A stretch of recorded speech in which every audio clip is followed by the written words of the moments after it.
అందరికీ లాస్ట్ వీడియోలో యుఎన్ఎఫ్సిసికి సంబంధించి కాన్ఫరెన్స్ ఆఫ్ పార్టీస్ కొన్ని చూసాం కదా.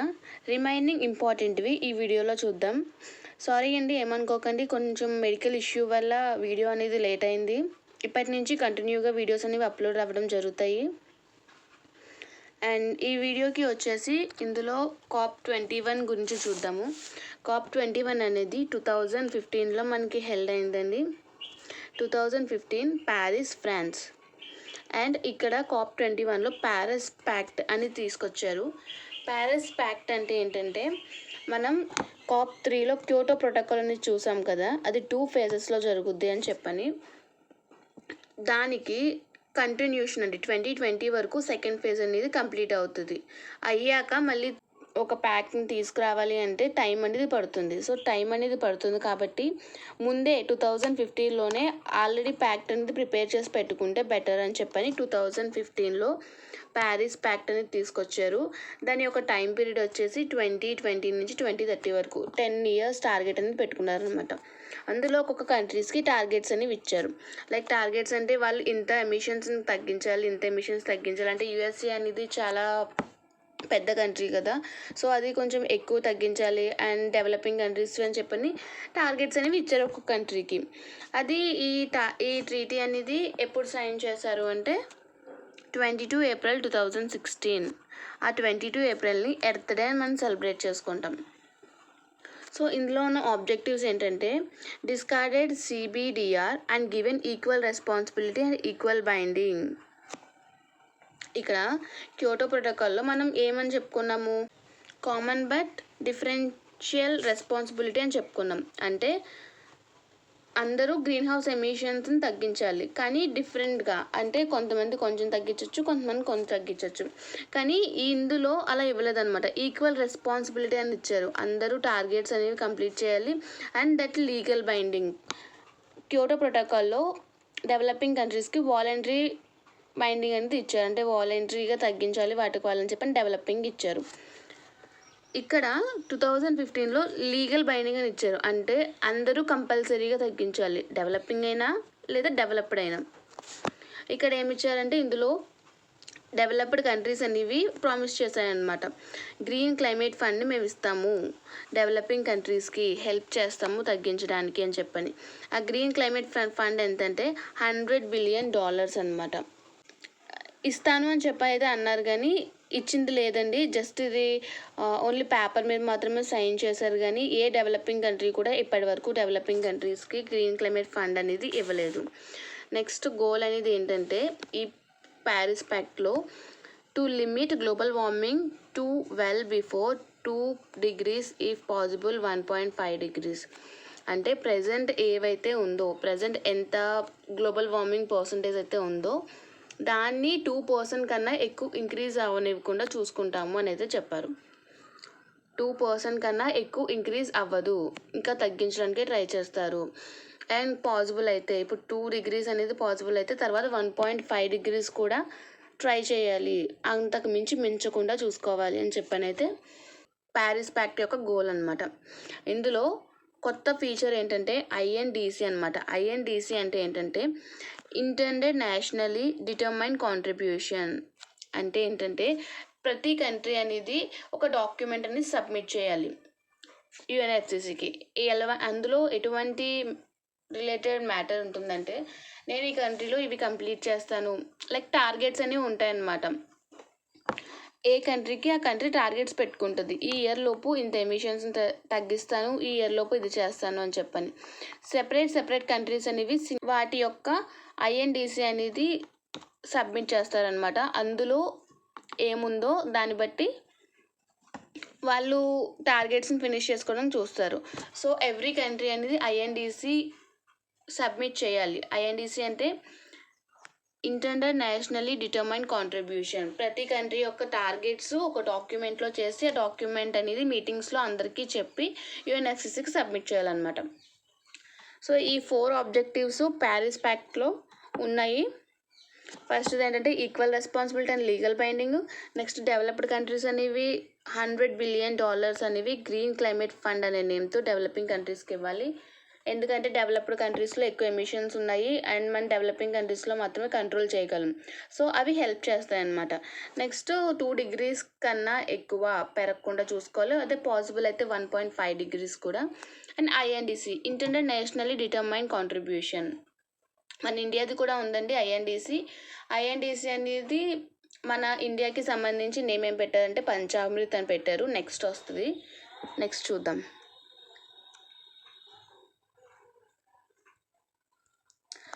మెకానిజమ్స్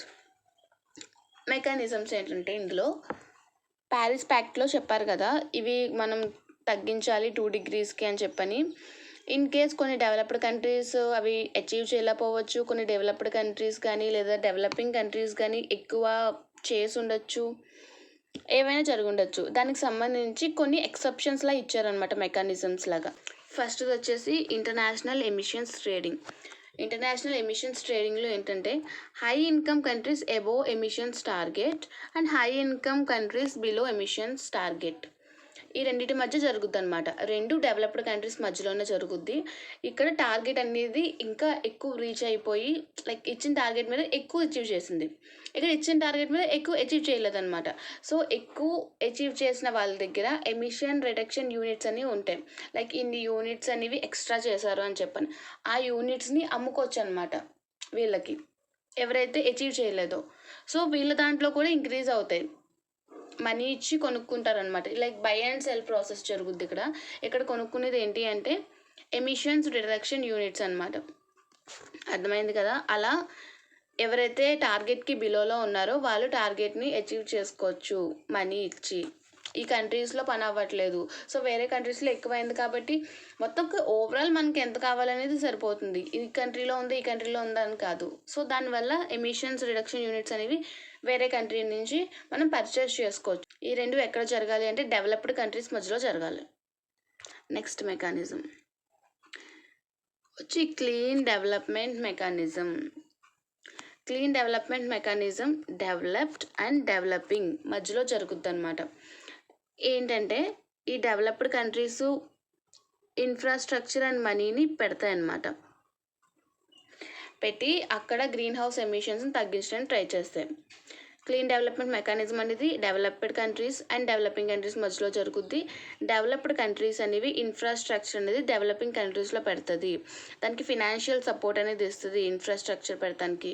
అక్కడ పెట్టడం వల్ల గ్రీన్ హౌస్ ఎమిషన్స్ తగ్గించే plants, green hydrogen plants etcetera, గ్రీన్కి సంబంధించి రెన్యూవబుల్ ఎనర్జీకి సంబంధించి ఏవైతే గ్రీన్ హౌస్ గ్యాసెస్ని తగ్గిస్తాయో అటువంటి ఇన్ఫ్రాస్ట్రక్చర్ ఆర్ అటువంటి పవర్ ప్లాంట్స్ అనేవి ఇందులో పెడడానికి హెల్ప్ చేస్తాయి అన్నమాట.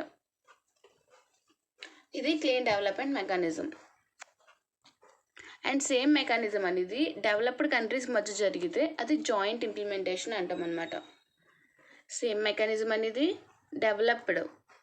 రెండు డెవలప్డ్ కంట్రీస్ మధ్యలో జరిగితే దాన్ని జాయింట్ ఇంప్లిమెంటేషన్ అంటాం. నెక్స్ట్ మీటింగ్ వచ్చేసి COP26 అనమాట. ఏ ఇయర్లో హెల్డ్ అయిందంటే 2021లో హెల్డ్ అయింది.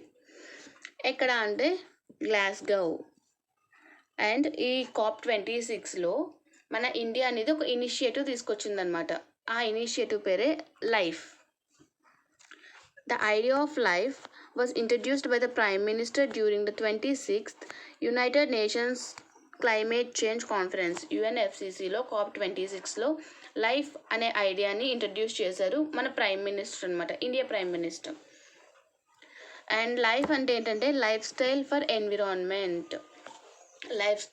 ఎన్విరాన్మెంట్ అంటే ఏంటి అంటే కొన్ని చిన్నవి ఉంటాయన్నమాట. లైక్ ట్రాఫిక్లో ఉన్నప్పుడు మనం ఇంజన్ ఆఫ్ చేయడం లేదా తక్కువ వాటర్ యూసేజ్ చేయడం, షవర్ యూజ్ చేయడం తగ్గించడం, ఇలా జనరల్గా మనం ఎవ్రీడే లైఫ్లో చేయాల్సిన థింగ్స్ అనేవి చేస్తూ మనం తగ్గించాలి అనమాట. అంటే కొంచెం మంచిగా జీవించాలి అండ్ క్లైమేట్ ఫ్రెండ్లీ, ఎకో ఫ్రెండ్లీగా చేయించాలి. ఎక్కువ పొల్యూషన్స్ అవి చేయకూడదు. లైక్ హ్యూమన్ బీయింగ్స్ చేతుల్లోనే ఉంటుంది అనమాట, ఎవ్రీ ఇండివిజువల్ చేయాల్సిందనమాట. సో లైఫ్ అనే ఒక ఐడియాని తీసుకొచ్చారు. ఇది దేనికి రిలేటెడ్ అంటే SDG 12 సస్టైనబుల్ డెవలప్మెంట్ గోల్ 12కి రిలేటెడ్ అనమాట. Responsible production and consumption. Responsible production consumption అంటే మనం రెస్పాన్సిబుల్గా ఏదైనా ప్రొడ్యూస్ చేయాలి, ఎన్విరాన్మెంట్కి హార్మ్ చేయకుండా, పొల్యూషన్ చేయకుండా చేయాలి. అండ్ కన్జ్యూమ్ చేసుకునేటప్పుడు కూడా లిమిటెడ్గా చూసుకొని వాటర్ వేస్ట్ చేయకుండా, ఫుడ్ వేస్ట్ చేయకుండా అండ్ ఎన్విరాన్మెంట్ని క్లీన్గా ఉంచుకుంటూ చేయాలి అని చెప్పని ఈ life style for environment life ఐడియాని తీసుకొచ్చారనమాట. ఈ COP26లోనే ఇండియా అనేది INDC సబ్మిట్ చేసింది. ప్యారిస్ ప్యాక్ట్లో వన్ ఆఫ్ ద ఆబ్జెక్టివ్ ఏంటి? ఐఎన్డిసి. మన ఇండియా యొక్క INDC వచ్చి పంచామృత్. సో ఇక్కడ మన పంచామృత్ అంటే మనం 5 గోల్స్ అనేవి పెట్టుకున్నాం అనమాట. ఆ 5 గోల్స్ ఏంటి అని చెప్పని చూద్దాం. అవి క్లైమేట్కి సంబంధించి గ్రీన్ హౌస్ గ్యాసెస్ని, గ్లోబల్ వార్మింగ్ని, వీటన్నిటిని తగ్గించడానికి అనమాట. ఇక్కడ చూద్దాము.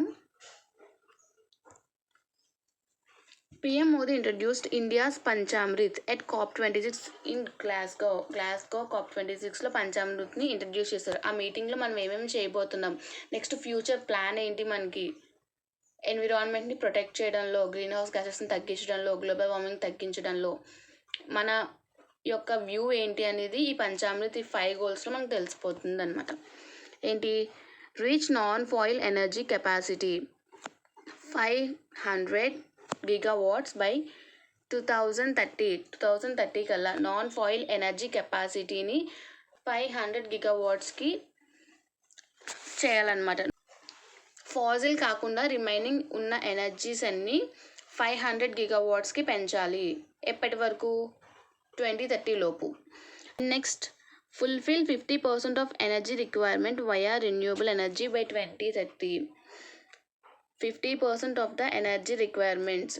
మన ఇండియాలో ఎంతైతే ఎనర్జీని యూటిలైజ్ చేసుకుంటున్నామో, ఎంతైతే రిక్వైర్మెంట్ ఉందో అందులో 50% అనేది దేన్ని యూజ్ చేసుకొని జరగాలి? రెన్యూబుల్ ఎనర్జీ జరగాలి. ఎప్పటిలోపు అంటే 2030 లోపు. And reduce 1 billion carbon emissions by 2030. 1 billion carbon emissions అనేవి తగ్గించాలి 2030 లోపు. Reduce carbon intensity below 45% by 2030. అంటే ఏంటి అంటే కొన్ని ప్రోడక్ట్స్లో కానీ, కొన్ని థింగ్స్లో కానీ కార్బన్ అనేది నెససరీ అనమాట. కార్బన్కి ఆల్టర్నేటివ్గా అని కాదు, దాన్ని బయో చేయడానికి మనం ఇథనాల్ అని యూజ్ చేస్తాము, కొన్ని థింగ్స్ అనేవి యూజ్ చేస్తాం అనమాట. అలా అందులో ఉన్న కార్బన్ ఇంటెన్సిటీ తగ్గుద్ది ఇవి యూజ్ చేయడం వల్ల, ఆల్టర్నేటివ్గా యూజ్ చేయడం వల్ల. అలా 2030 లోపు కార్బన్ ఇంటెన్సిటీ అనేది 45% కన్నా తగ్గిస్తానని చెప్పన్నారు. Overall India will achieve the target of net zero by 2070. So ఇవి మన పంచామృత్ అనమాట. నాన్ ఫోజిల్ ఫ్యూయల్ ఎనర్జీని 500 gigawattsకి పెంచాలి. అండ్ 50 ఎనర్జీ రిక్వైర్మెంట్స్ అనేవి రెన్యూబుల్ ఎనర్జీ ద్వారా జరగాలి. 1 billion కార్బన్ ఎమిషన్స్ అనేవి తగ్గించాలి. అండ్ కార్బన్ ఇంటెన్సిటీ 45% కన్నా తగ్గించాలి. ఇవన్నీ ఎప్పటిలోకి జరగాలంటే 2030 లోపు. ఇవన్నీ 2030 లోపు జరిగి ఇంకా కంటిన్యూ జరుగుతుంటే ఓవరాల్ ఇండియా అనేది 2070కి నెట్ జీరో అనేది అచీవ్ చేస్తుంది అని అయితే చెప్పారనమాట. నెక్స్ట్ COP27 అనేది ఎప్పుడు జరిగిందంటే 2022లో జరిగింది. ఈజిప్ట్లో జరిగిందనమాట. మెయిన్లీ ఇక్కడ 4 key themes తీసుకున్నారు COP27లో. Mitigation and adaption, finance and collaboration. దీనికి సంబంధించి వాటికి సంబంధించి జస్ట్ మీటింగ్లో డిస్కస్ చేశారు మెయిన్లీ. ఇంతటితో ఈ వీడియో కంప్లీట్ అయిందండి. మనకి ప్రజెంట్ లేటెస్ట్గా ఉన్న UNFCCC మీటింగ్ ఏంటంటే COP28. దాని గురించి కంప్లీట్ డీటెయిల్గా తెలుసుకోవాలండి. ఎందుకంటే దీనికి సంబంధించిన మీటింగ్ అనేది ఎవ్రీ ఇయర్ డిసెంబర్లో జరుగుద్ది. లాస్ట్ ఇయర్ జరిగింది మాత్రమే ఉంది. మనకి ఎగ్జామ్ అనేది ఎవరైతే డిసెంబర్ ముందు వరకు ఉంటాయో వాళ్ళు COP28ని కంప్లీట్గా చూడాలి. నేను నెక్స్ట్ వీడియోలో కంప్లీట్గా COP28 మీటింగ్కి సంబంధించి ఫుల్ ఇన్ఫర్మేషన్ ఇవ్వడానికి ట్రై చేస్తానండి. అండ్ నెక్స్ట్ వీడియోలో కలుద్దాము. ఛానల్ అయితే సబ్స్క్రైబ్ చేసుకోవడం మర్చిపోకండి. వీడియోని లైక్ చేయండి.